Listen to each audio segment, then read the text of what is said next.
Welcome back. Data download time. The Biden administration today announced a proposal for what would be the toughest auto emissions standards in U.S. history, and the White House's most ambitious push to date towards reaching some significant carbon reduction goals. If this is enacted, the plan aims to push the auto industry toward nearly full electrification, essentially by the middle of the next decade. It could mean that 67% of all new vehicles sold would be electric by 2032, and that's more than 2/3 of all new cars. Now, if successful, it would reduce 10 billion, with a B, tons of CO2 by 2055. It's the equivalent of erasing more than 2 full years of the CO2 emissions currently produced in the United States. So let's look to see how realistic and how we get here. So as we said, the percent of new car sales right now in 2032 has to hit 67%. Here's where we are in 2022. And look, we've had some significant jumps.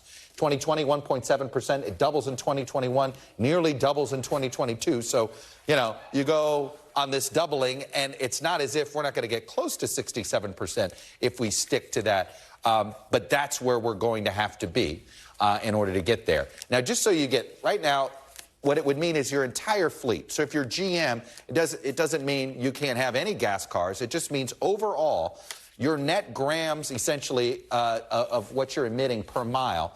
In 1975, it was 3.1. And then you can see, starting in 94, we really got stringent here.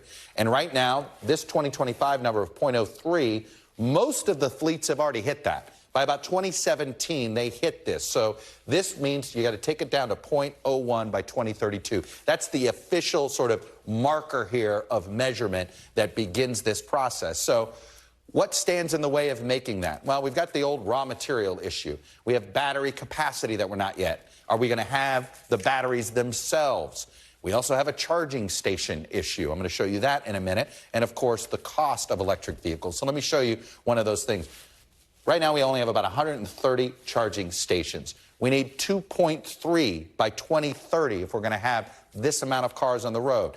Now, that said, it means over the next 7 years, about 300,000 charging stations got to be added at a minimum per year to meet this number. Now, part of the Inflation Reduction Act was about doing that, and arguably, we have places to put these charging stations. They're called gas stations. So at some point, working with the oil companies to become charging stations is likely going to be a place we go. Then you look at vehicle costs, and this is, again, where the Inflation Reduction Act comes in. Right now, the average overall vehicle price, just under 50 grand. Average electric vehicle is just over 60 grand. This Inflation Reduction Act gives you a tax credit of $7,500. That brings the cost down here to about $5,400, so then you'd have a $5,000 difference.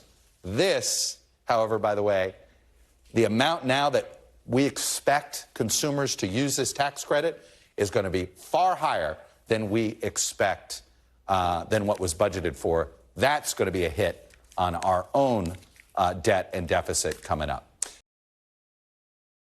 Thanks for watching our YouTube channel. Follow today's top stories and breaking news by downloading the NBC News app.